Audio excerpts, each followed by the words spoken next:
Yeah!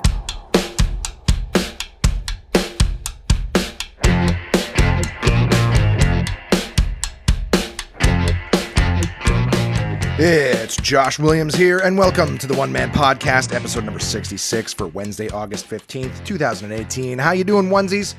Thanks for tuning in to this here episode. I finished my taxes. Oh my God. Boring news for anybody else. Super exciting news for me. I saw a movie. I got hooked up when I took my car in. I had an unfortunate thing with my car, but I got hooked up VIP when I did bring it in. I did a one-nighter show. I did a bunch of prep and portioning and all sorts of stuff like that. And I will be telling you guys all about it. And doesn't all that shit sound super boring? Well, it wasn't that bad. I'm going to be honest with you. Last week, as early as right after the podcast, I went and hung out with my friend Vanessa, who I haven't seen in some time. Vanessa's a great friend. We went to, basically just went shopping. I think I'm the gay friend. I might be the gay friend. Now, in that particular scenario, we just went to Bayshore Mall here in Ottawa, and we just shot the shit. We were catching up. Basically, it's been a few months since we've hung out, so we were catching up, shooting the shit, grabbed a bite to eat. Nothing super fantastic, but I'll be honest, to me, it was nice catching up with my friend who I haven't seen in some time. So that was a lot of fun. I just got hit by my allergies too, like today, and I'm just fucking around with the cocktail of antihistamines that I'm taking. So I was super exhausted today, and I'll get into all that shit a little later on. But if you hear me clearing my throat a bit or whatever, it's my lungs are tight with all of the allergens. I have brutal seasonal allergies, and they don't slowly build. They just hit me like a ton of bricks every year. So today's the day. Today's a lucky day. And I got to tell you guys, today is Monday. As a matter of fact, I'm actually recording this 2 days prior to the actual release of the episode. And the reason being is that tomorrow morning I leave for Toronto to do a week of shows at Absolute Comedy there. And I got some other stuff. And again, I'll tell you a little bit more about it later into the show. But the fact of the matter is, I want to make sure that the episode is done, recorded, out there ready for you guys so that you're not waiting on me. You know, Tuesday is going to be a very big travel day tomorrow. And, I think that since I got to get up early and do my thing and then drive with passengers, it's going to be difficult for me to get there and then, unpack all the podcast equipment and, unpack the podcast equipment. I got to say also just to get it done and then upload and all the stress of that, then to do the show. I think it's gonna be rough. And I have big plans for Toronto. So I'll tell you guys about that. I have big plans. Not really. I have ambitious daily routine plans, which for me are big plans to create a routine every day. Oh, utopian. Not boozing today. Just drinking a super berry, they call it. Kombucha, an organic kombucha. It's not bad. It actually doesn't taste as bad as some of the ginger turmeric ones. But with how rough my system is and all the coughing and everything like that, I actually got sick when I went to the gym today too. All sorts of stuff, and I'm all over the map. I apologize, because you know what? This is another one of those episodes where I'm hoping that I can get it sort of all the things that I want to talk about out and done quick. Not that I want to give you guys like a fucking half show or anything like that, but I'm always talking for an hour and a half every episode. At least an hour and a half. Yak, right? And you guys are good about it. You listen, and I appreciate it. But I just with how I feel shitty today too. Like, again, my eyes are burning. My eyes are itchy. I took my last Benadryl this morning, and it conked me. Okay, all right. We'll get to that shit later on. Let's go back. Let's go back earlier in the week. All right, last Wednesday was a big day for me. I decided to finish my taxes. I was working on them lately, and I've been working on them, and I've been putting them off, right, as we all do with the things that we don't like to do in our lives, just putting it off. I'd chip away at it. I'd get all my papers set up on the desk, right, and then the next day I'd get busy and move them all back afterwards. When I say that, I'm dealing with multiple papers from multiple businesses, right, so I got to take care of all of the podcast stuff, stand-up comedy stuff, all of the tasting stuff, all of the Uber stuff, all of the, when I was working at the Source stuff, from all of the, PlayStation VR splash tours and things like that I do. Like, all those things are all different. The hot tubs place that I was working at, like, so many different businesses, and of course the expenditures and which expense goes with what business and what percentage goes with. It's a fuckload of work, and honestly, that kind of organization is not my strong point. I don't think anyone's really shocked at me saying that, but I'm being honest. It's not my strength. I don't like doing it. I hate doing it, but it saves me a lot of money doing it myself. And yeah, so long story short is I finally bit the bullet and I put my head down. I spent the vast majority of the day just paperwork. And I put music on. Actually, I think I put podcasts on, as a matter of fact, and I just let them go and I just head down and just numbers all day long. And I got it done. And very, very pleased. Very, very pleased with that. I got to say, because now I'm all caught up. That was 2017. In the last 2 years, I have done all my taxes dating back as far as 2013. So 13, 14, 15, 16, and 17. I've had 5 years of taxes in the last 2 years, just trying to get myself caught the fuck up. And I'll be honest with you, I think I'm going to get all my paperwork done in the next little while for 2018, just so that I'm caught up. And maybe every month, it just takes me a few minutes to put the new little odds and ends into a sheet. Maybe do it all in a day and be fucking done with it. That would be great. It's ambitious for me because, we all get to a point, right, where we clean the house and we go, now we're just going to keep it this way, right? But then a few busy days pile up, right? The dishes sit on the counter, fucking clothes stay on the floor of the bedroom, the books and magazines stay on the coffee table, and that's it. A little bit of clutter here, a little bit of clutter there, and all goes back to normal. Never done. Anyways, I don't know about you guys. I take my clothes off, I throw them on the floor. I have a fucking open hamper every day, but I come home, I'm like, pants off. Pants are my work shackles. All right. Like some people, it's like the tie around the neck and they're like, oh, they just loosen the tie. Like, my work shackles. Me, it's like the belt. It's like, get the fuck pants off. That's my slave clothes. Right. I sit around in my box. I don't walk around the house in my fucking tighty whities. I don't even have tighty whities. To me, those are just disgusting. But boxers, I'm more comfortable free willy-nilly in a t-shirt and a pair of boxers walking around, showing off what God gave me. Nothing. I'm more comfortable like that. So when I get home, I'm up my room, pants off, and they just fall right down to the floor like I just spontaneously combusted. Just boom, and then pants down. That's it. Shirt on top of the pants. Like it literally looks like I walked in my room and then just exploded. Or I say spontaneous combustion. Like I got snapped out of existence, if you will.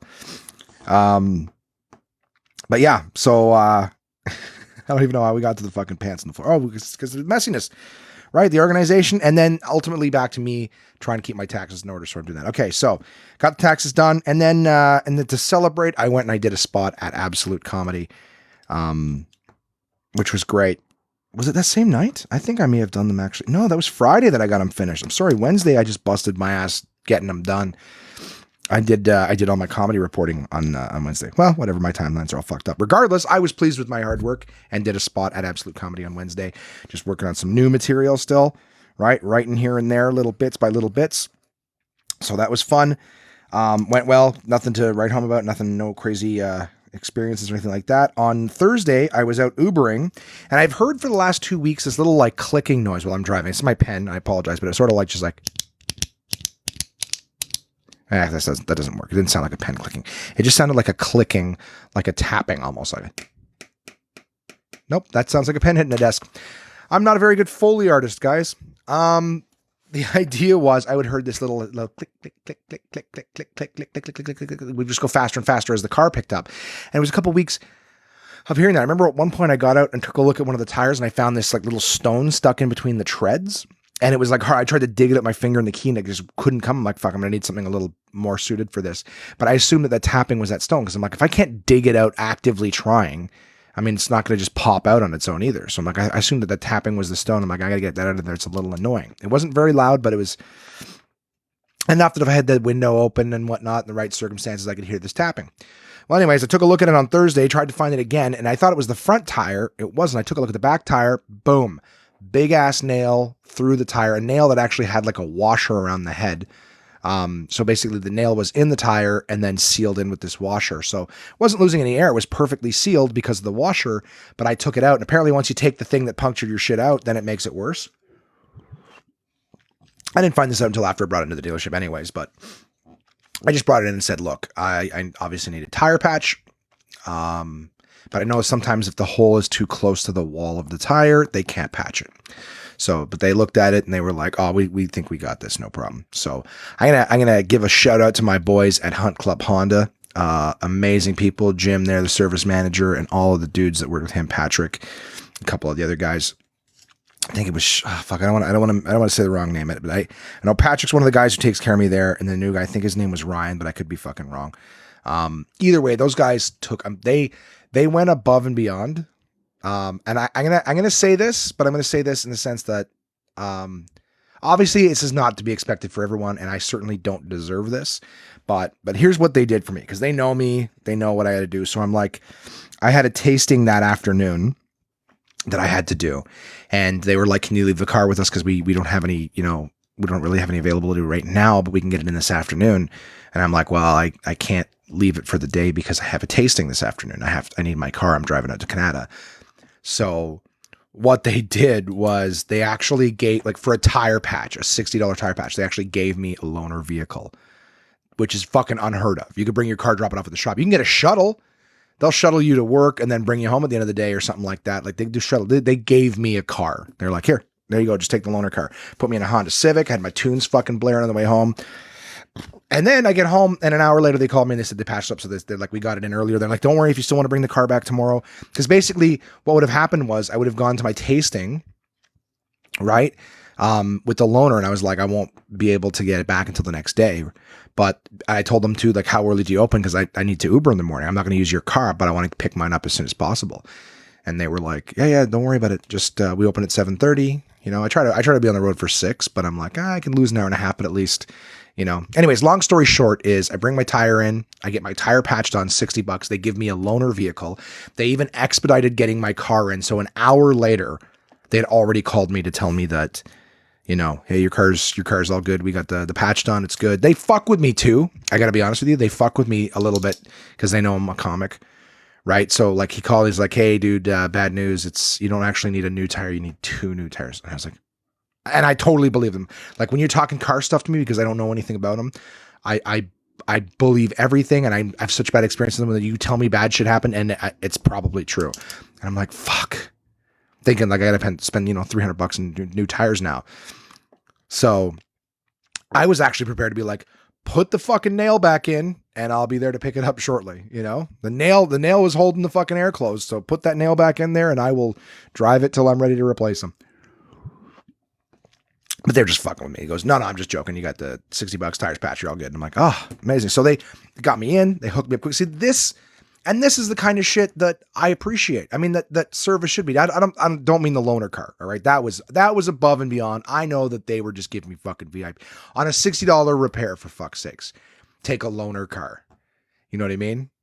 That's insanely above and beyond. And I can't tell you how grateful I am for that. Like, of all the bad experiences with the cars and everything like that, it's nice to get a guy who fucking, and a crew. Like, these guys are the ones who've been fucking fixing all the mistakes that the dealership I bought it from. So they're great. Hunt Club Honda in Ottawa. They're amazing. Now, don't go in there expecting every time you have an issue for them to give you a loaner car or something like that, right? You got to be a J-list celebrity like myself. But the point is, they're still good guys. They never once have they ever made me feel like they're fucking trying to take me to the cleaners, right? I mean, if you guys have been listening since the beginning, you know about some of the other stories I've told you from the other dealerships. This is not the dealership. But whatever, long story short, $60 back on the road. It happened late in the morning too, so I didn't lose too much money. Let's put it that way, because as soon as I got that nail thing, I'm like, I got to get it in and get it fixed. I can't keep driving. And I know I was on the nail for 2 weeks, but again, I pulled it out to see exactly how extensive the damage was, and it was a big ass fucking nail.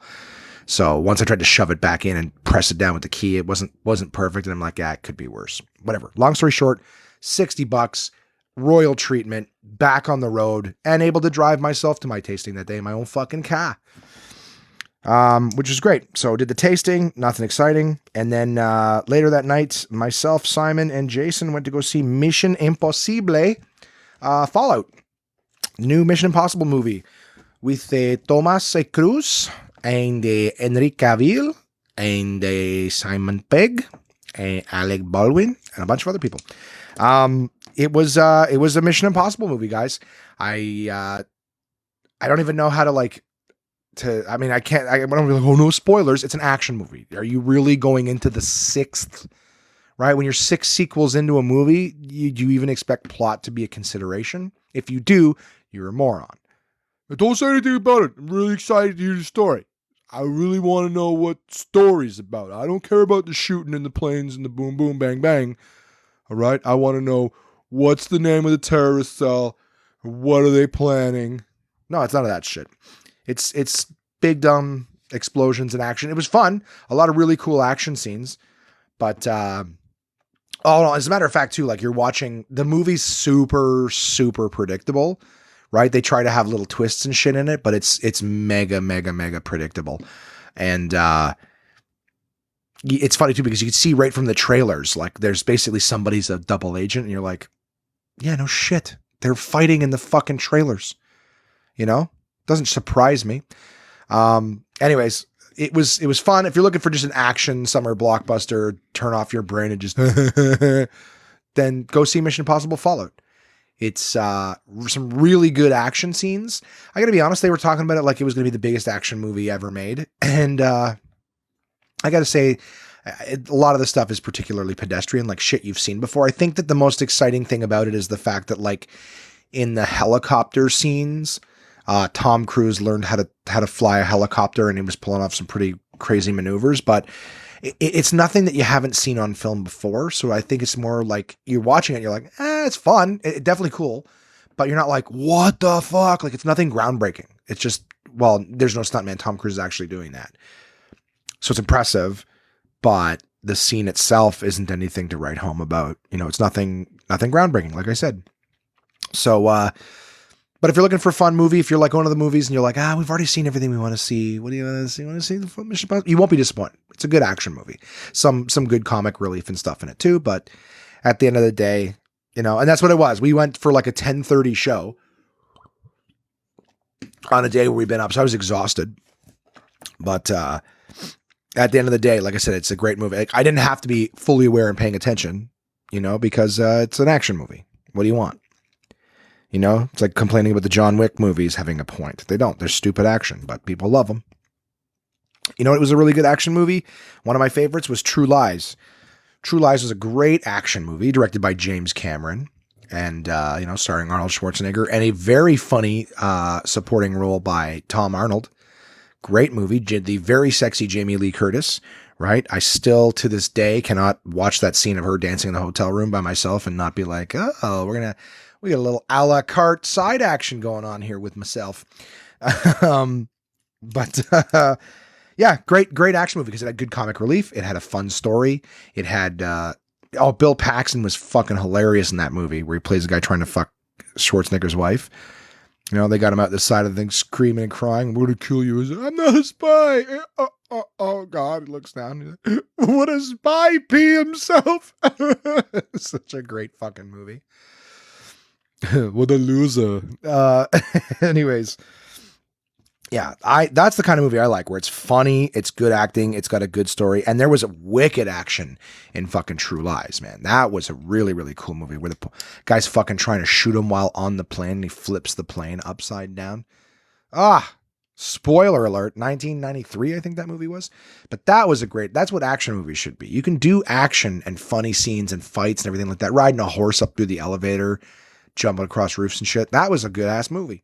That was a good ass motherfucking movie. Anyways, I digress. Mission Impossible Fallout, good movie for action, no movie at all for plot. And and the cheesiest, oh God. Just there's a like little love monologue. It's like 20 seconds long, but a little love monologue at the end, which makes it makes no sense.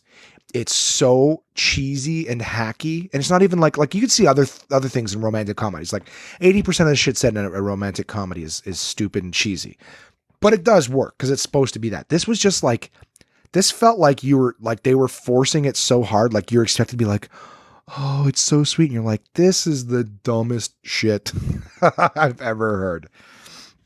So that part, I was sitting in the theater, literally making the most animated jerking off motion that I possibly could, where everyone around me was laughing at me doing that because I'm a big class clown.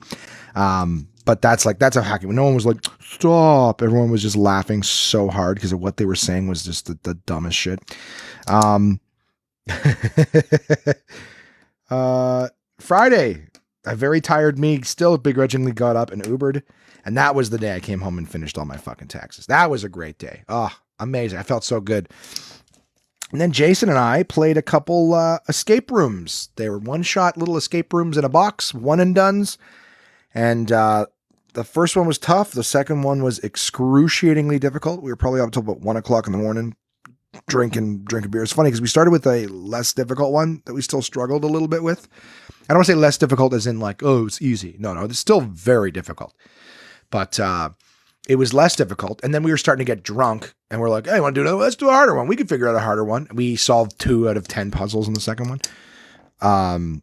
Mind you, I think sober, we still would have struggled with a lot of it because some of it was just so like, how the fuck would anyone be expected to know this? But I don't know, maybe cooler heads would have prevailed. Either way, that Friday was one of the best days I've had in so long. Like I can't even tell you guys how good I felt to be done with my taxes. Just like you don't have it looming, you know?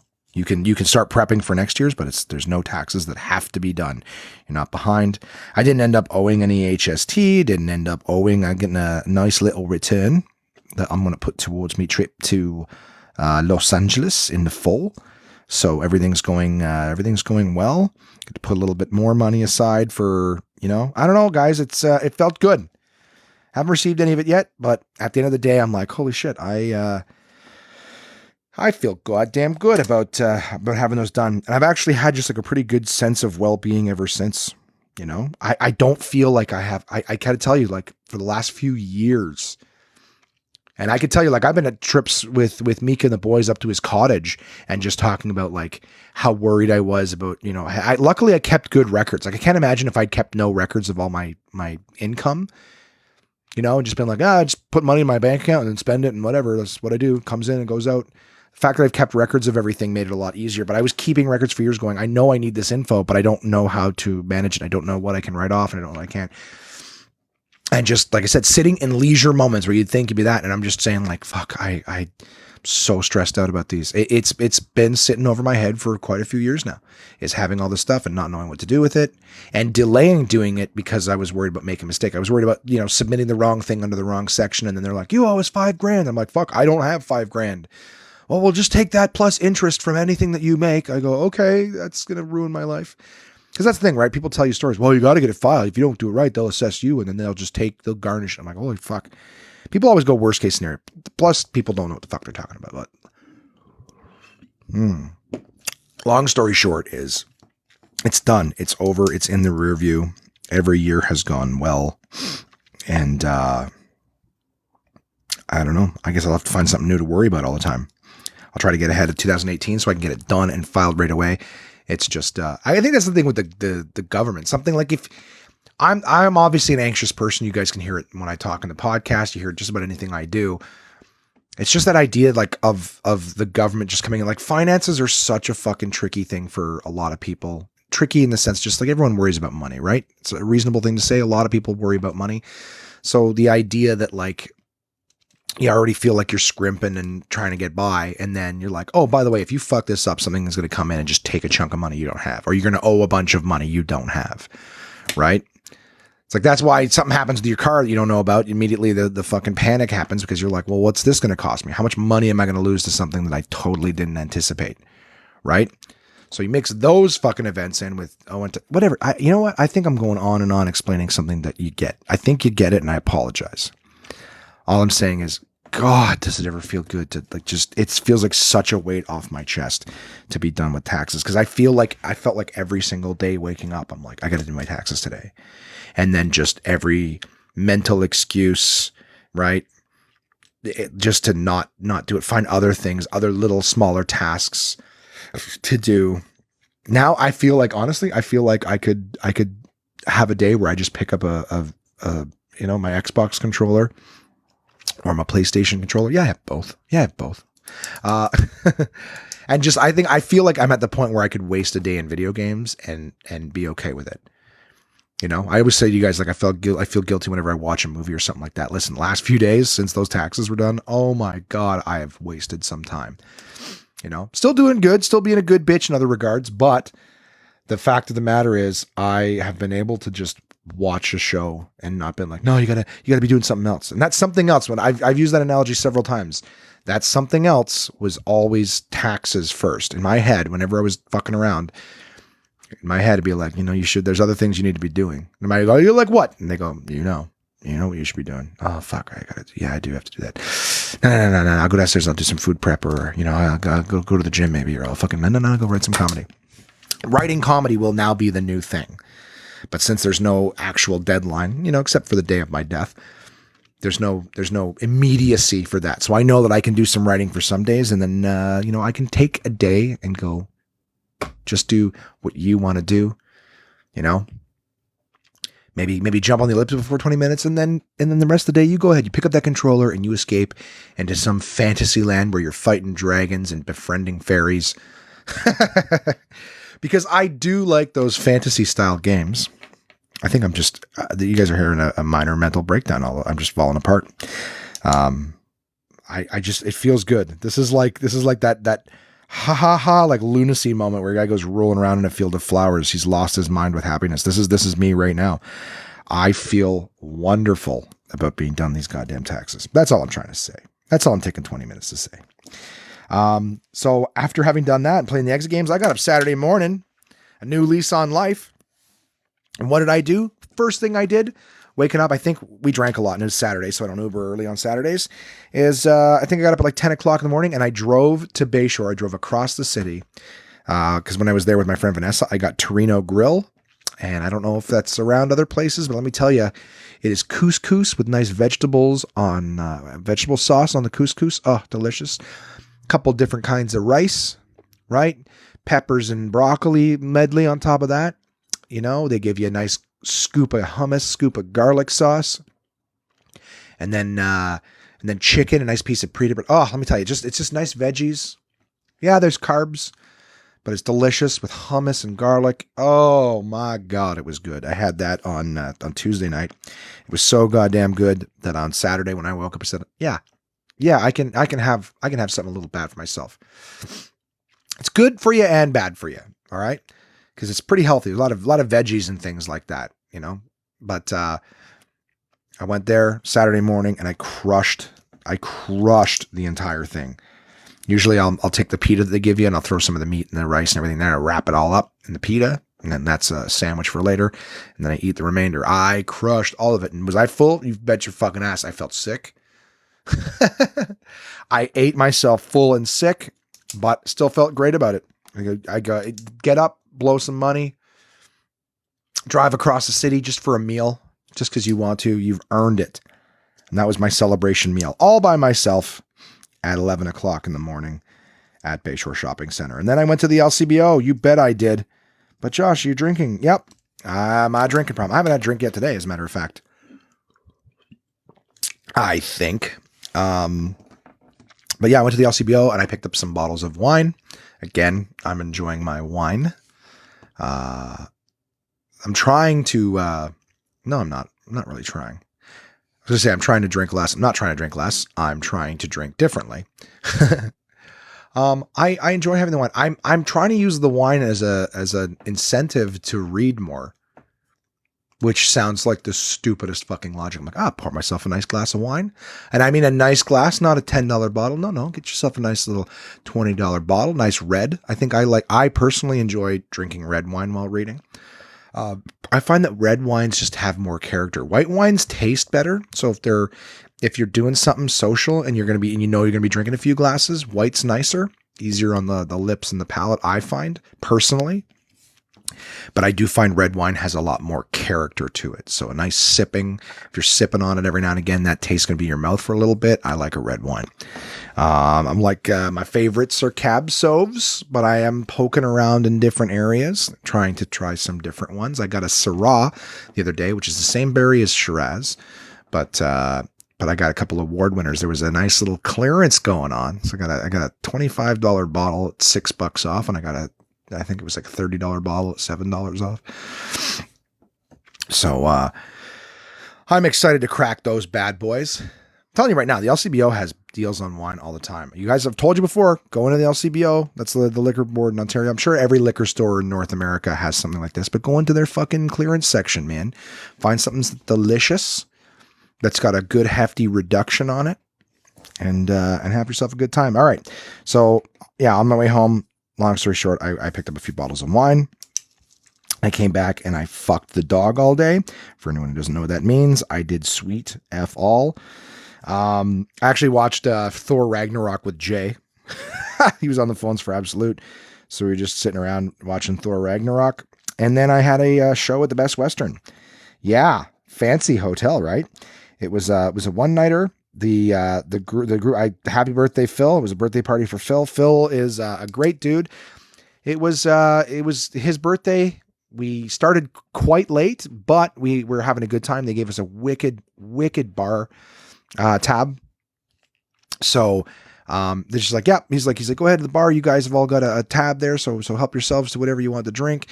He was super gracious, the birthday boy, everything like that. The group of people were how do I phrase this? You know, what would they be okay with me saying to the world? Phil was pretty open about it, so I'm going to trust in him that he's okay with saying like he's a reformed gentleman who used to live in a place with bars on windows. Is that vague enough and direct enough? Good dude. Yeah, he makes no qualms about the fact that he's a former convict or whatever.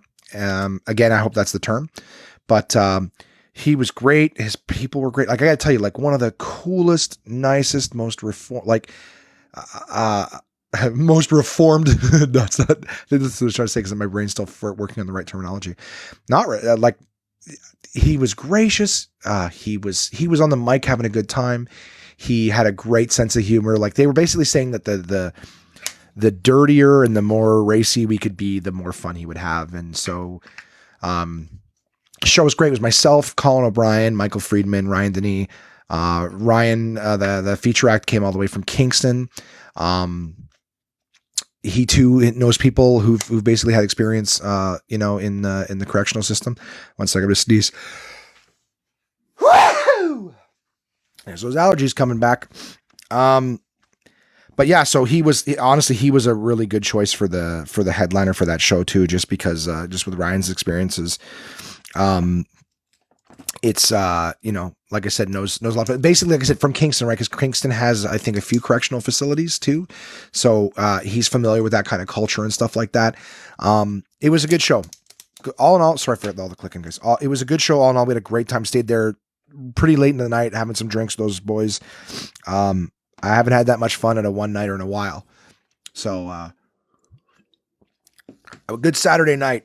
Basically, wake up, have a fucking huge meal, make myself sick, go booze shopping, sit on my ass and watch movies, and then go get paid a good amount of money to fuck around. I got a pretty good life. I don't know why I get on this podcast every week and then bitch about things. I think I've been, in all fairness, I've received feedback in the past from some of the episodes where people are like, dude, you get on and you just sound like you're unhappy. And I'm like, no, that's the way those weeks were, I guess. I was unhappy for a period of time. And I hope that there's more positivity in the podcast now. I do enjoy just getting on and being like, it's fun. I mean, sometimes the worst shit that happens to you, not the worst shit, but sometimes the bad shit that happens to you is what sticks around in your head, right? Like, you guys know that from like a marketing standpoint and customer service and all this shit, when it comes to like retail and businesses, is, you know, that the fact is you're 10 times more likely to talk about a bad experience than a good one. Right? Like, people will more likely send an email or write a review about your business because they had a bad experience. They're not going to be like, just wanted to send an email saying I had great service from a You have great service. You go, oh, thanks a lot. And then you leave. You have a bad experience. You're like, how do I burn this mother down? I'm going to blow you up on Twitter. I'm going to fucking attack you on Yelp. Like, so just in terms of the psychology, and that might be a little foreshadowing for my book of the week, but, the psychology behind all that stuff is that your brain, you hang on to negative experiences. They're more prominent in your head than the good ones, right? We compartmentalize them differently. All I'm saying is that, yeah, there's some times where the podcast is negative because maybe the week was negative, you know? Maybe you guys hear some of the shit I bitch about and go, oh, I could have let go of that so easy. Well, good for you then. Good for you and your fucking ivory tower life of happiness and constant joy and problem solving without fucking getting pissed off. I hate allergies too, huh? Have I bitched about my allergies? I have. One sec. I gotta do this fucking thing. I don't know if it was like this last August. We'll get to a point where every year, excuse me. Hey, how about that shit? Sorry guys. I'm not editing that out too. I think that might be a podcast first. You've now heard me blow my nose on the podcast. I don't know if I had to deal with any of that last year. I had a good supply of Benadryl, and I don't remember quite my habits podcast, because remember last August around this time, I was in Terrytown, New York. Matter of fact, on this exact date last year, August 13th, I was in Terrytown, New York for my buddy Paul Verzi's taping. So me and Kamar headed down there, had a great fucking time. And I'll tell you, the ragweed in New York isn't anywhere near the amount of ragweed there is in fucking Ottawa. I can tell you, even if I was congested this time last year, I probably would have paid it no mind. I was so excited. What a fucking amazing weekend. What an amazing weekend. This year's so far today, I'm going to say not as exciting. Yeah, no, what a great time. Thanks again for coming with me, Kamar. I know you're listening to the podcast, buddy, and I did have a great time with you. We had a fucking awesome trip. We had so much fun. Fucking our Airbnb, we had deer just wandering around our Airbnb. We were in Jersey, and yeah, did you guys know? Here's a little fun fact. I may have said it in the podcast last year, but by then I wasn't keeping notes as good as I am now. There's no such thing as self-serve gas in New Jersey, right? Because I know that like here, full serve costs you more. So, you know, we were driving around. It was like full serve. And I just asked the guy at one point, I'm like, hey, dude, is there any like self-serve gas stations around here? And he's like, not New Jersey, man. I'm from New York, man. New York, we pump our own gas, man. We make fun of people here. Man, oh, you can't pump your own gas? What the fuck? I was like, man, there's so much American flavor in Jersey. Not New Jersey, man. This is fucking awesome. Yeah. So going back to what the fuck was I talking about? Feeling good, right? It's going to be I think the last point that I can remember concretely that I can put my foot on and stand stable on is the fact that I think that the podcasts have been a little bit more upbeat, huh? Even if it's a bad week, try to approach it in a ha funny way, as opposed to a just thank God there's no razor blade sitting directly in front of me ways. So I had a great time. I had a great time this weekend, man. I did my poor mother. She got sick. And so normally I would run errands with her on Sunday, but I did my errands solo, man. They were working on some projects at the house. I picked up some stuff for them at Home Depot, but since they were sick, I didn't want them coming anywhere near me. So I did my solo errands, went to Home Depot. I did my Costco shopping. I went to HomeSense. And by myself, like a man. I even said that to one of the chicks there. She was looking at me funny, one of the employees. And I say, I know I'm not supposed to be in HomeSense unless I'm escorted by a female, right? Because there's lots of guys in HomeSense, but they're usually with their wives or girlfriends or whatever, right? Or in my case, my mother. Mom, can I look at...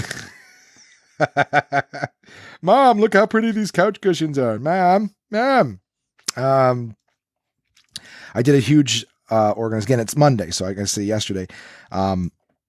I did a big organize. I came back and I organized all of my stuff again. I have a room at this place, got a lot of stuff in it, but I did a big organize to just try to get rid of some stuff, make a little bit better use of the space that I have. Because again, too, just reading that minimalist book by DK, what was it called? Less. There was a bunch of sections on it about just how the more stuff that's in your space, the more your mind can see it and cause anxiousness. And I got to be honest with you, ever since I've been more I don't want to say truthful. I just don't like saying the same word twice in one sentence. Ever since I've been more honest with myself about, potentially having anxieties and stuff, I just felt like I just wasn't organized. I'm like, no, I got nothing wrong with me, right? Because people look at anxiety like, fuck, where did it was on that 3 Mic special with Neil Brennan. People look at anxiety and, depression and things like that.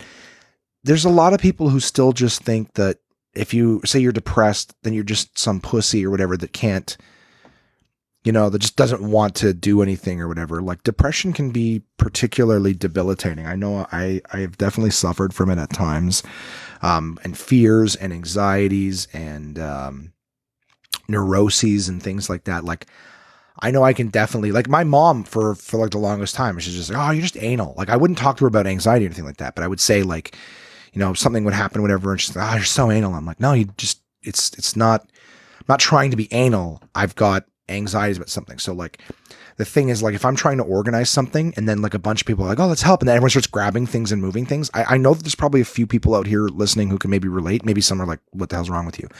Is if you're trying to, and obviously it's a bit of a control thing too, right? You know what I mean? Like, that's kind of how people with anxieties and whatnot are able to deal with them, is by maintaining a certain level of control. But the thing is, if you're trying to do something and a bunch of people just come and start grabbing things and moving things, like, you may as well in that moment yourself be autistic, right? It's like, oh, don't touch his earphones. Like, because in your head, now the only difference is that someone who's autistic, and I could be wrong, so get ready to jump down my throats. It's fine. But someone who's autistic, if they lose their shit, there's a certain level of understanding, right? Because you're like, oh, he's autistic, and they have these little outbursts. Whereas someone with anxiety or neuroses or anything like that, where you start moving shit around, like, I want to have that fucking outburst, but my logical mind is like, dude, you can't fucking do it. So I'm like, guys, stop. Just can you leave it there for a sec, please? Just leave it there. I'm going to get to, I got an order of things that I need to do it. People are like, nah, you're being so anal. It's not, it's just that if you start grabbing things and moving things, I can't watch what everyone's doing and still keep track of it. So I don't know. I hope there's a few people out there who understand what I'm saying, that can be like, no, that's exactly what it's like. I'm not saying that's all that there is to anxiety. Anxiety's got so many different branches and affects you in so many different ways. But the idea is just a small example of anxiety is just like, because everyone thinks anxiety means like you could just have fucking anxiety attacks all the time, panic attacks. It's not even so much that, like, they're panic sometimes. I do get the occasional panic attack, and it's not debilitating. For me, it's more of like, I'm overthinking things and I think of shit that scares me or frightens me. And then my body will literally, and I'm using that word correctly, literally go into a fight or flight state and release adrenaline. So I like I've talked before about one of my biggest fears being death. If I start to think about death and then, like, to really wrap my head around it, and that shit always happens to me when I'm laying in bed, is I will think about something that worries me or whatever. And then when I think about death and how certain it is and everything, like, around it, and that level of fear is so much that my body will release adrenaline and I will blast out of bed. Like the way, what's her face? Come on. Uma Thurman pops off the floor in Pulp Fiction. And here's the thing. I can't do an ab crunch, guys, to save my life right now. I'm still too heavy to be able, well, I could do 1 or 2 and then I'm fucking spent, but it still takes me a little bit to pull myself up. When I have one of those releases, I'm fucking head up, out of bed, everything. And I don't mean like, oh, I'm talking like I literally jump out of bed, abs up, like I may as well be doing one of those old Jean-Claude Van Damme flips where you're laying on your back and you kick your legs up and you hoist yourself up with your abs. Pretty much that shy of the whole fact that it's like I'm whipping myself all momentum.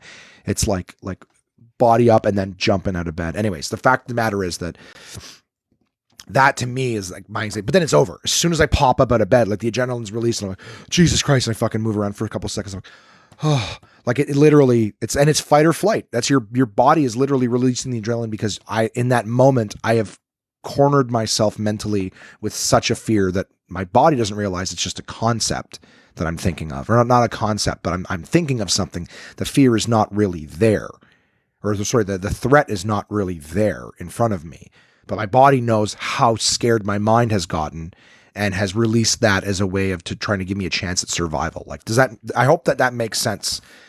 But that's what anxiety can be, and that's what a panic attack can be for some. Is maybe they're getting the adrenaline released slower, or maybe their panic builds in their body. Who knows? But the idea is that anxiety is just the thought and the fear, and building yourself up into something to the point where you can't even focus properly because your mindset's in fear. I think one time a long time ago, and I could be wrong, but I think it was Crystal that was telling me, like, your brain's like, it's always thinking of fears that are not really there. Like, it's not a real fear, but your body is, manifesting it as if it was real right in front of you.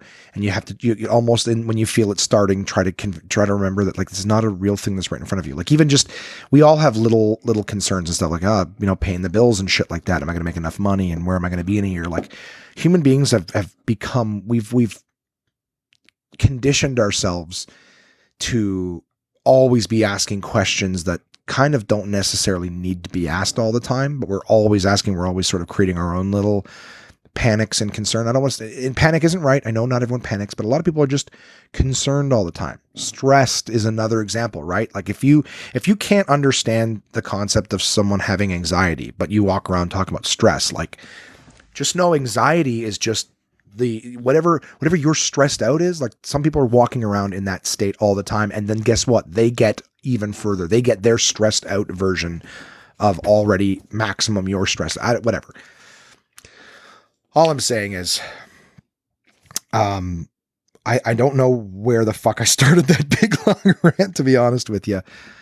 I think I was just trying to say that I'm getting better with my own shit. Like the more I'm upfront and honest about the fact that I've got, anxieties and stuff. It's rather than just trying to pull myself together, right? Like, denying the fact that I've obviously got something that causes me to head towards negative thoughts and stresses and shit like that.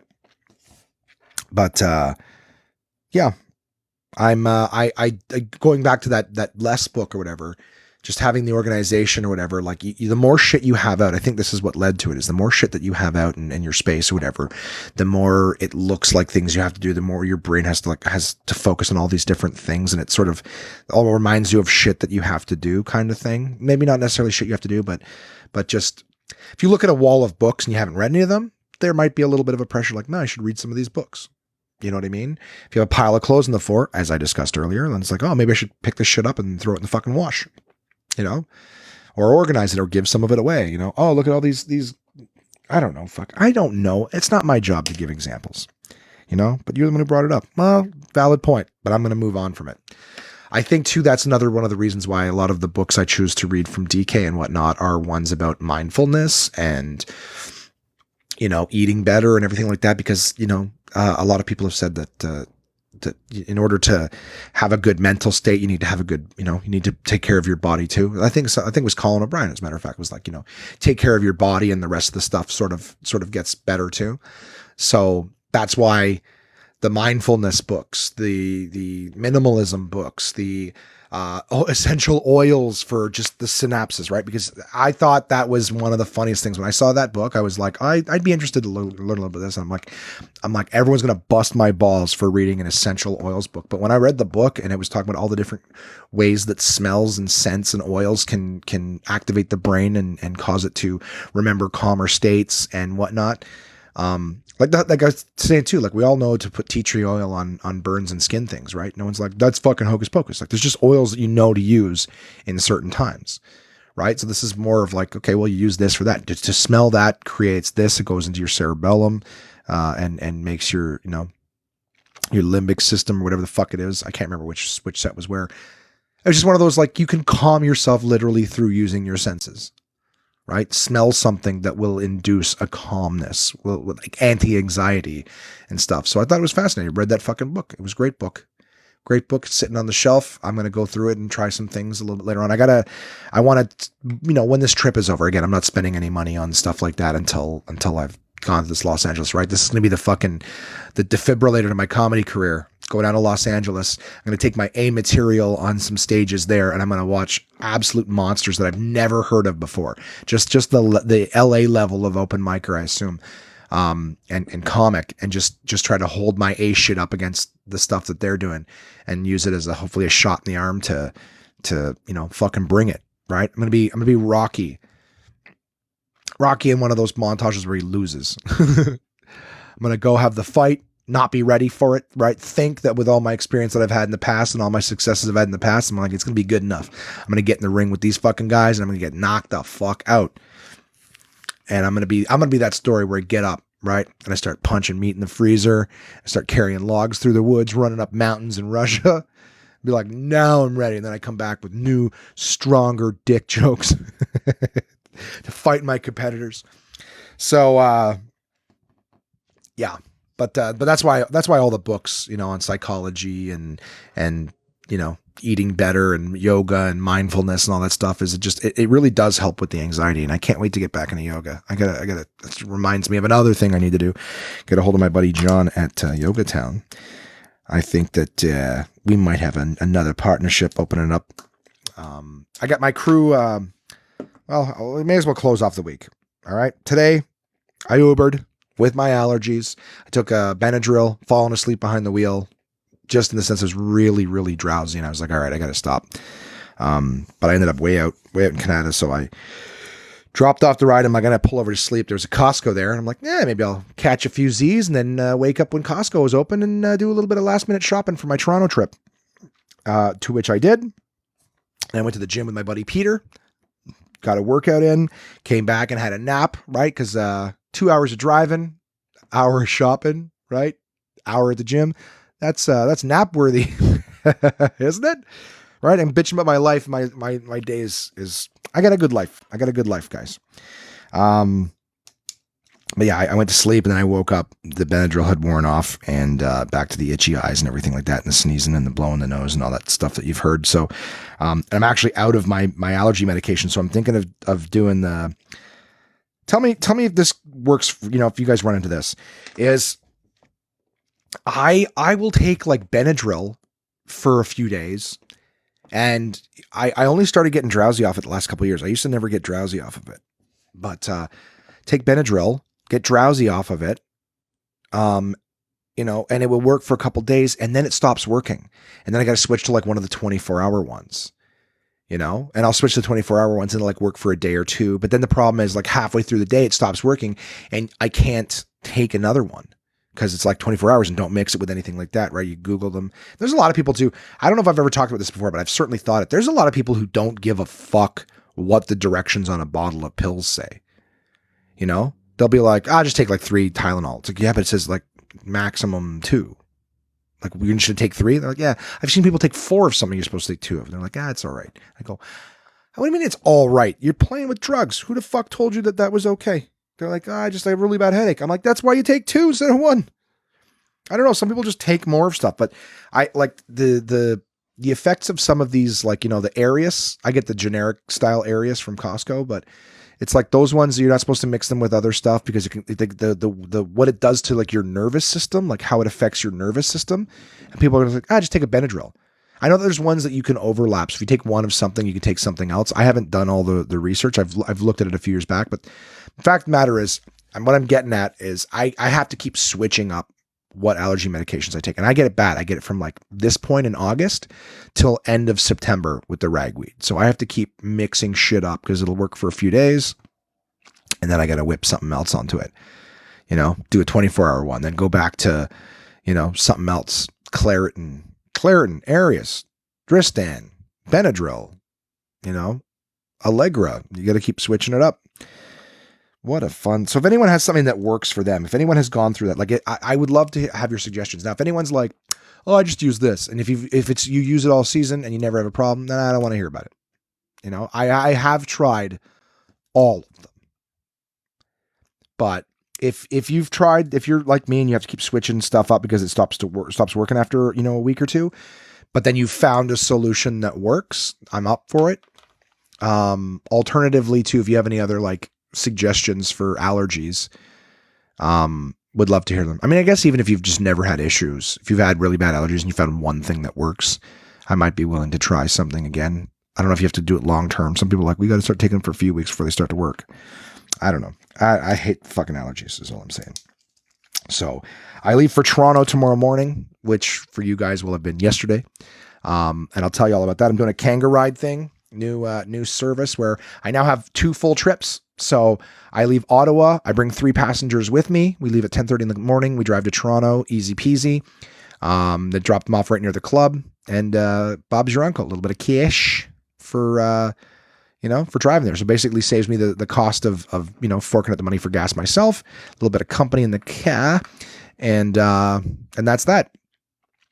Same thing back. Leave Toronto on Monday morning. So you guys know I usually leave Sunday night and just drive back, get home late, so I have the day back to myself. But this way, I make a little bit of money, and again, have passengers leave early. And I'm going to Uber in Toronto in the morning. So this upcoming week, I usually do it after the ads or whatever. But yeah, you know what? I'll wait till then. All I'm saying is my plan for Toronto in terms of just while I'm there is I intend to Uber in the mornings. So I'm going to get up and try to get out in the roads and Uber in Toronto and see how good it is there. I'm obviously not as familiar with Toronto as I am Ottawa, but I'm just going to tell people when they come in, I'm going to follow the directions here. If you want me to go any alternative routes, happy to do it, but I might need directions. So if someone's like, oh, don't take this, take whatever. I'll go, groovy. Where's that? So I'm going to Uber in the morning. I'm going to come back. I've already done like part of that portioning and meal prep I did this week was I portioned. I'm starting to do, use up some of my, my Vega, like protein shakes. So with going to the gym and lifting the weights at home, it's a good way to, just get a meal in me quick, get me some of the greens and vitamins and stuff that I need. But I'm bringing them to Toronto with me. So I'm going to wake up, almond milk, Vega protein, boom, boom, chug that down. There's the first meal of the day gone. I'm also bringing my coffee too. Got a nice little jar. I prepped that up, ground up a jar of True North from Starbucks, and bring that with me. So I'll brew a thing of coffee, chug my Vegas shake, and then get the fuck out in the road.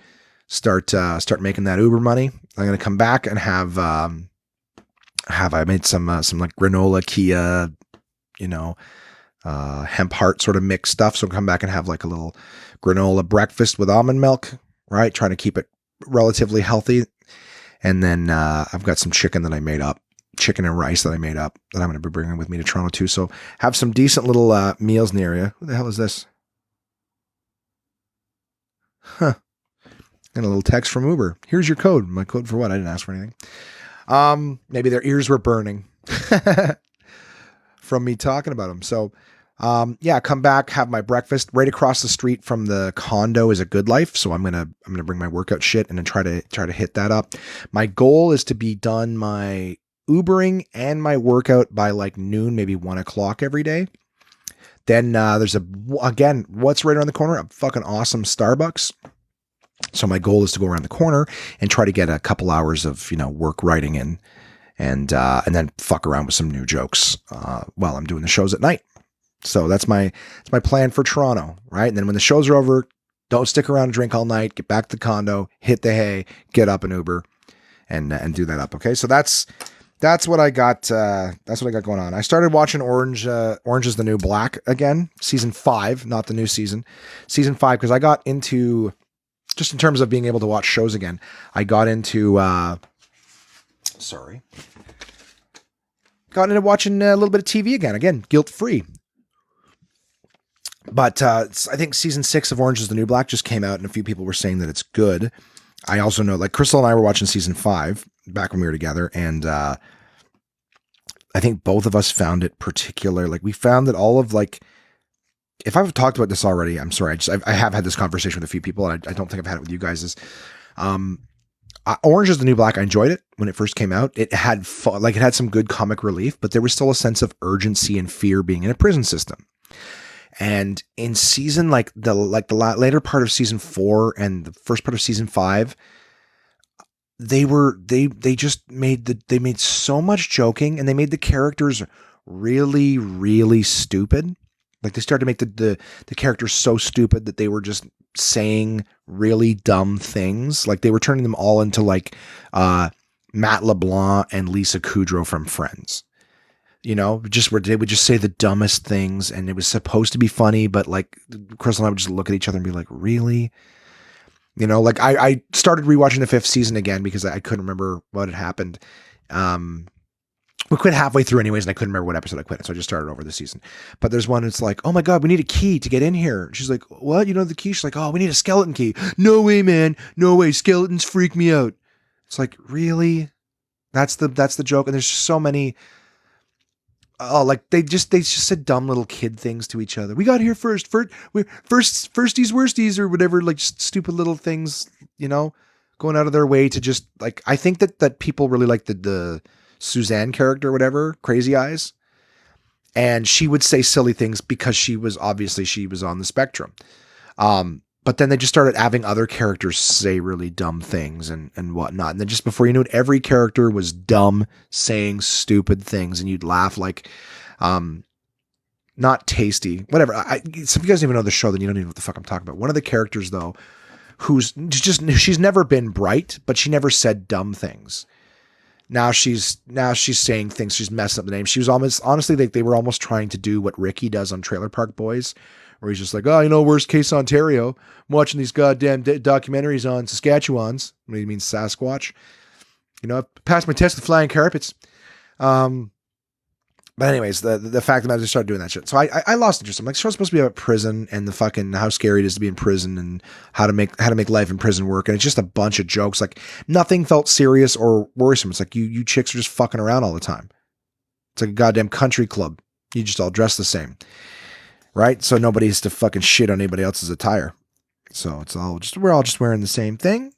And yeah, so stopped watching it. I've started watching that again. I'm hoping to get to the end of it because I have heard that season 6, they're trying to get their shit back on track. Like, I'm sure the feedback, because that's what a lot of people said, the ones I was talking to too, is they said stopped watching season 5 because it just seemed too silly and stupid.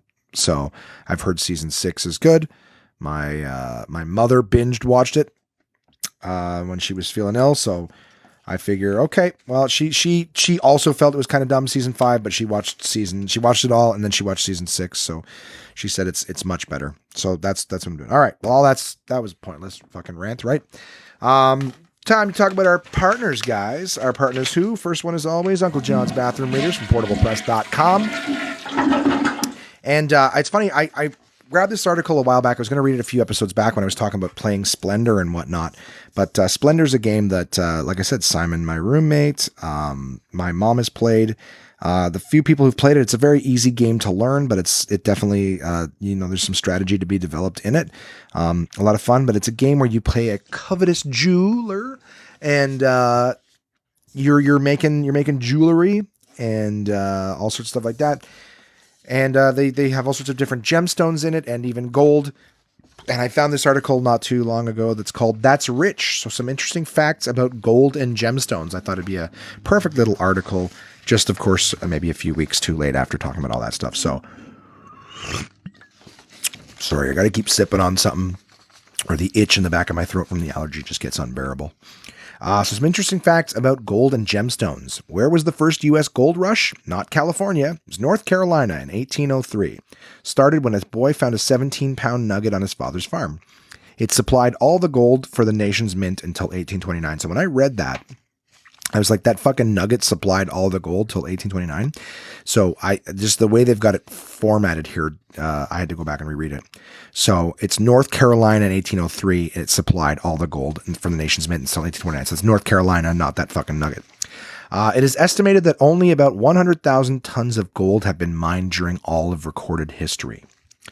The word garnet comes from the Latin word for pomegranate. Garnets were thought to resemble pomegranate seeds. Garnet is actually my birthstone because I was born in January. Legend says that one day Cupid cut Venus's fingernails while she was sleeping and left the clippings scattered on the ground. So that no part of Venus would ever disappear, the fates turned them into stone. The stone, onyx, Greek for fingernail. The chemical formula for lapis lazuli, NaCa8, AlSi, 12,024, SSO4. It's basically the chemical. A bunch of goofy numbers. If you really want to see how goofy all of that shit I just read is, just look at it. It's just a bunch of fucking letters. It looks like bed mass. exponents and whatnot. The chemical formula for diamond, C. So basically, lapis lazuli is a crazy complicated one. The chemical formula for diamond is C. Carbon, that I know. The name turquoise comes from the fact that it was first brought to Europe from the Mediterranean by Levantine traders, also known as Turk. So turquoise from the Turks. Why did Constantinople get the works? That's nobody's business but the Turks. The California gold rush yielded 125 million ounces of gold from 1850 to 1875, more than had been in the previous 350 years and worth more than $50 billion today. From 330 BC to 1237 AD, most of the world's emeralds came from Cleopatra's mine in Egypt. Emeralds are pretty. I don't know if I've ever seen one live. There's an Emerald City in The Wizard of Oz. It'd probably be a pretty penny now if you smashed it down. All they'd have to do is say that there was weapons of mass destruction under the Emerald City, and they could go in and bomb it and then pick up all the shattered emeralds. Right? Go in and be like, why are they taking all the emeralds? I thought they were here for weapons of mass destruction. That's just that's what we got to do. For some reason, they're having a bidding war over who gets to mine the emeralds, and who gets the damage control on the emeralds. Right, the waste management project of getting rid of all that shattered emeralds. Political. Organic gems. Amber, which is petrified tree sap, at least 30 million years old. Coral, which is the exoskeletons of sea creatures, coral polyps. Used as a gem since the Iron Age. Pearls from oysters. Ivory, which is elephant tusks, of course. And tagua nut. Never heard of it. Very hard, small, blue-white nut of the tagua palm, a substitute for ivory. Ancient Greeks named amber from the word electron because rubbing amber gives off static electricity. The rarest gem is painite, and I think I'm saying that right. Painite, painite, discovered in Burma. Fewer than 10 specimens exist in the world. Lastly, gold is recycled. Result jewelry purchased today may contain gold mined in prehistoric times. And the running feed at the bottom of this one says that pearl of wisdom, a baby oyster is called a spat. And that's it, guys. That's Rich from my partners at portablepress.com at DK. And who's next? Absolute Comedy, of course. As I mentioned before, I will be at Absolute Comedy all week in Toronto. So you'll be hearing this on Wednesday, which means you've probably missed my spectacular performance on Tuesday night. I'm certain I brought the house. Brought the house down. But I'm in Absolute Comedy in Toronto from the 14th to the 16th all week. So check out absolutecomedy.ca. And, if you're in the Toronto area, or if you can make it that first show, come and see me. I would love to see you. I love all of my listeners. You all mean the world to me. And it would be nice to see you face to face because I know that, there's hours and hours apart from us. We don't always get to see each other, but it'd be great to see you guys if you can make the trip. In fact, if any of my friends can make the trip, reach out to me, whatever connection we have, social media, or, send me a text or give me a call, and see if I can get you some free tickets to come to a show. Love to see you guys. Anyways, absolutecomedy.ca. Absolute Comedy is the best live stand-up comedy from across North America, with locations in Kingston, Toronto, and Ottawa, Ontario. These comedians have been featured on Just for Laughs, Netflix, Comedy Central, CBC's The Debaters, Jimmy Kimmel Live, Conan, The Comedy Network, and much, much more. Go to absolutecomedy.ca to see this week's lineup. Planning a night out is easy with dinner and show packages available at all locations. Live comedy is a great choice if you're organizing a celebration, fundraiser, company outing, or corporate event. Want the show brought to you? They'll send comedians to your venue with performances tailored to your event, creating a night of laughs your guests will love and won't soon forget. So for showtimes, ticket prices, gift certificates, special shows, and more, head to absolutecomedy.ca. Again, that's absolutecomedy.ca for the best live stand-up comedy from across North America.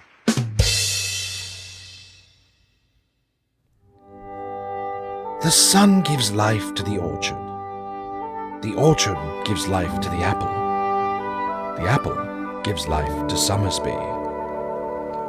Somersby is a delicious sweet taste of sunshine, imported across the ocean, all the way from Denmark. The people in Denmark are smarter, and so are you, if you drink Somersby.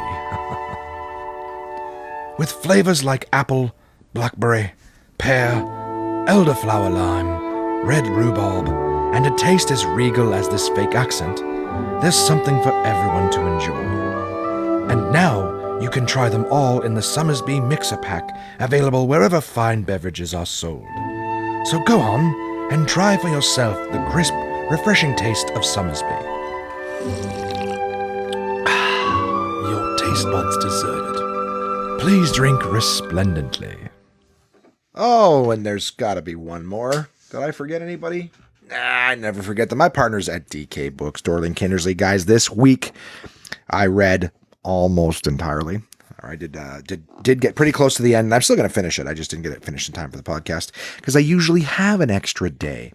But I read from the wonderful series of DK. Of course, my partner's Dorling Kindersley. It's one a little hard to say quickly, especially when my brain's already 3 sentences ahead. DK, you guys know that. DK.com/CA in Canada, DK.com anywhere else. And it'll probably redirect you to your country of choice if you're anywhere outside of North America.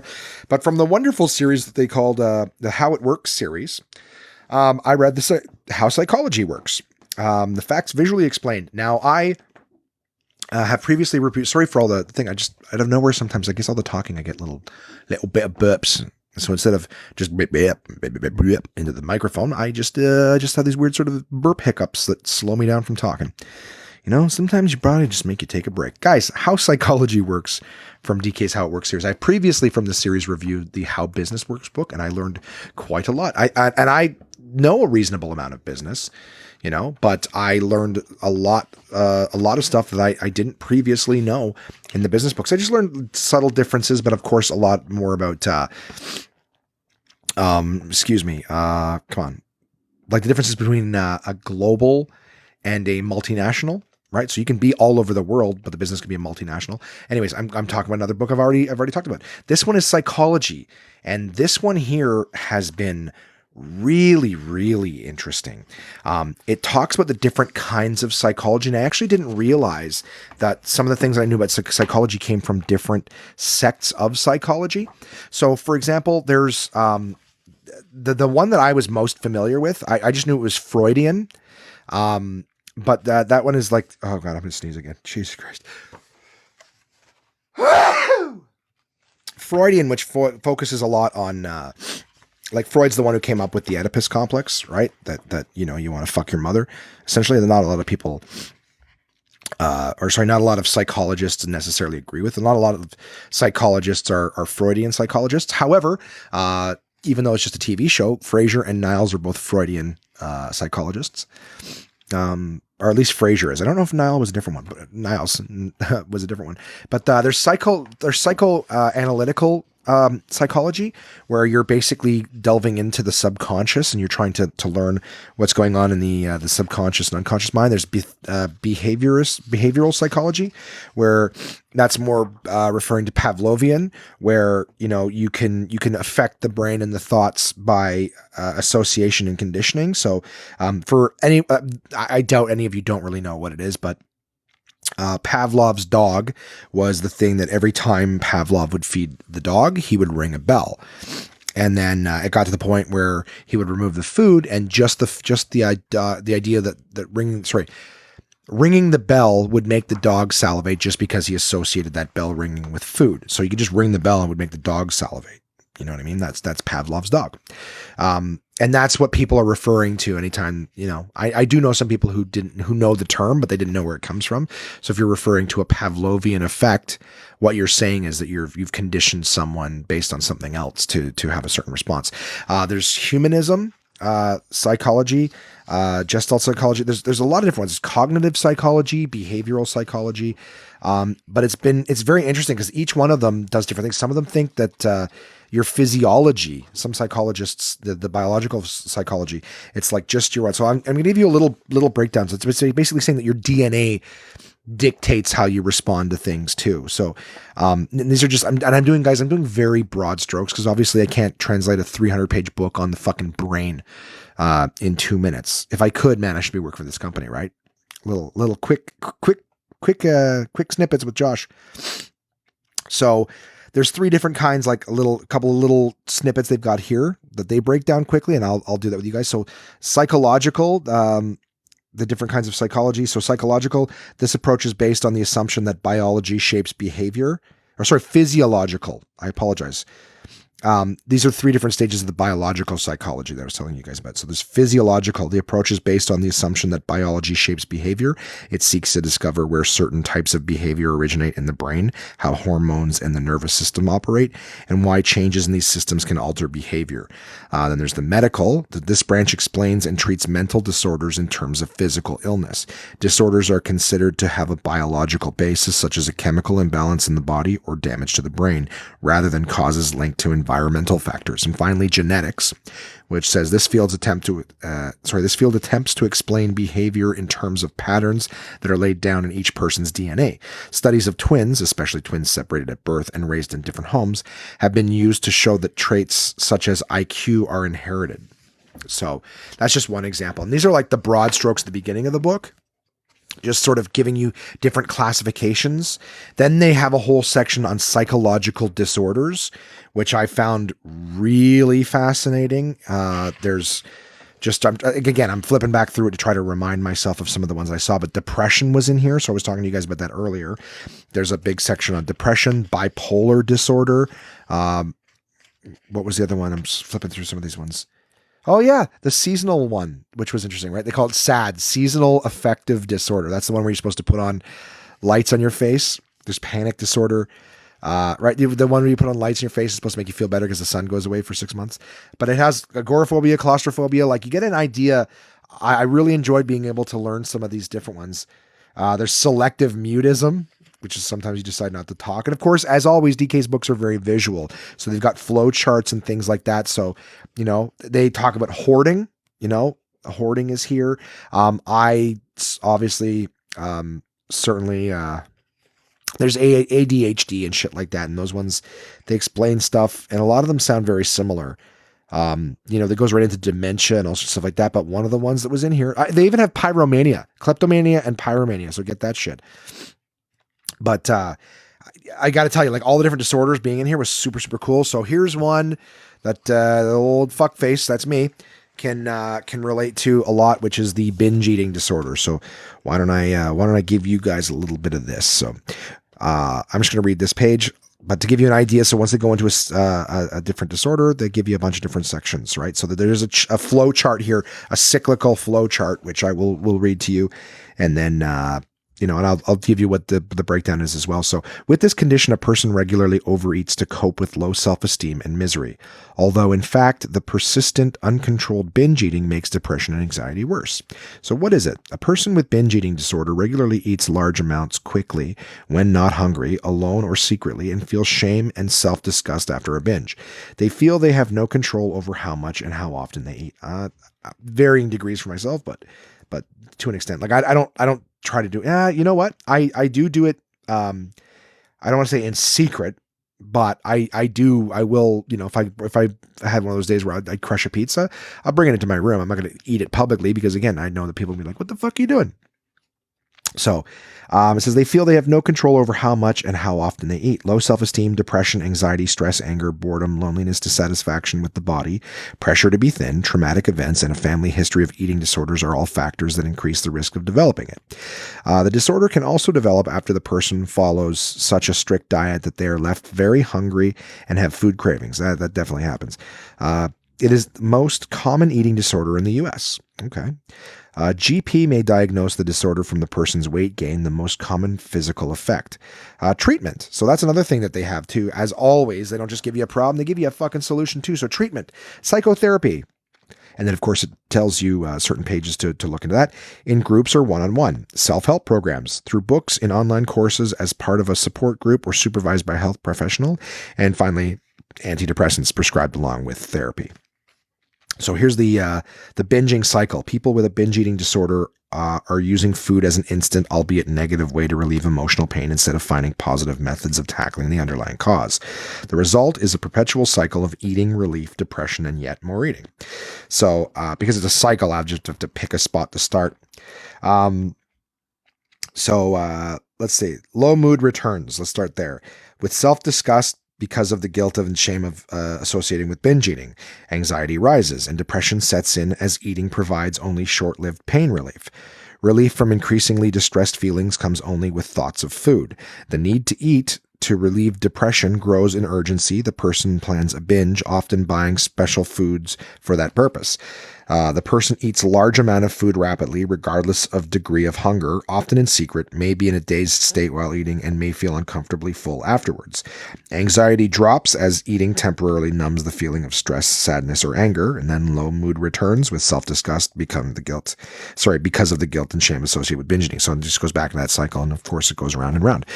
I definitely could say I've felt the effects of that. And I know when I was feeling shitty or whatever, I'm like, I can fucking grab a pizza or whatever, watch some TV, feel good. And just like every drug, right? Every escape, you do feel good temporarily. And then it all goes to shit. So yeah, the big section on disorders I found very, very fascinating. They have the section on healing therapies. So it goes into the psychological stuff of that. Tons of stuff. I won't dwell too long on this because I know I yak on and on and on about the DK stuff, but it's I love learning. I love knowing more than I did before. So, and then of course they have a large section on psychology in the real world. So referring to psychology that they use in politics, leadership psychology, what else do they have? Human error and prevention, forensic psychology, right? So like the criminology aspect of it and the psychology of killers. Nationalism is a big one, big one. That one I hear people using all the time, which is, the psychology of being in, I'm a fucking American, and that being an American means like that kind of stuff. So, but all sorts of different things, the power of branding and psychology and in advertising and stuff like that. So, super wicked book, guys. If you are fascinated by the human brain and all the different things that it can do, as always, fucking How Psychology Works, the facts visually explained by DK. Amazing book. I've really, really liked learning more. And again, the more it's kind of cool to be able to walk around and be like, you could see, the mental manipulation at times, so, I don't know. I feel like I learned more, and there's definitely some things I learned in here that I can move forward. But so that's it, guys. How Psychology Works, the facts visually explained by DK Darlington. This is part of the How It Works series. They have How the Body Works, How Business Works, How Food Works, How Money Works, How Science Works, and How Psychology Works. And they are about to release in the next little while a How We're Fucking Up the Planet. And I can't wait to read that one because they're swearing right on the cover, right up my alley. And I like that they weren't like how we're abusing, how we're body shaming the earth physically. Nope. How we're fucking up the planet. I am on board. So thank you to all my partners, guys. Coming up this week, I'm going to be in Toronto. Like I said, by the time you hear this, I'm already there. I hope, unless, yesterday was a particularly bad day and they're talking about a tragedy on the 401. Where a man and a multicultural group of people, none of them seem to have known each other, inexplicable why they were all together in the same car, got into an accident. No, I'm gonna have my fingers crossed. I am in Toronto, safe and sound. There's just a dark thought my brain runs away with. Jesus. So yeah, tomorrow, Tuesday, yesterday for you guys, I'm going to get my Kangaroo Ride group, head to Toronto, do some shows, and then jump right into it. As I mentioned, I'm going to be Ubering in the morning. I'm going to be going to the gym afterwards. I'm going to be doing my writing in the afternoon. And this is a perfect world situation, right? Each one of us, I'm going to wake up and I'm going to have a balanced breakfast. And then I'm going to go to the gym. Then I'm going to come home and I'm going to clean the house. Then I'm going to go for a run and I'm going to make a very nutritious dinner. And then I'm going to read for a little while. Then I'm going to go to bed, right? I assume that that's what a boring person would want to do. And when I say boring person, I mean someone who has their fucking shit together, who has a routine. I'm incredibly envious of. So that's what I assume that they did. So Toronto, really looking forward to it. Hoping to have some stories for you guys. I really am not sure if I'm bringing the podcast equipment. I couldn't think. There's only one person who I really want to do a podcast with, and that's my buddy Frank Spadone. But last time I was in town with the equipment, Frankie and I just couldn't seem to make it work. And I don't know with all of the gear. So I have a lot of stuff to bring if I'm going to do that. I also have a lot of stuff to bring for like food and the gym and my regular stuff, like my work stuff and whatever. And because I'm doing this Kangaroo Ride thing, I, for some stupid reason, before even really thinking it out, was like, yeah, I got room for everyone to bring some luggage.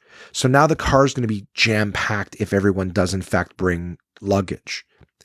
So I can't bring as much stuff as I want. So as soon as this podcast is over tonight, my next order of business is packing my clothes and everything for the trip.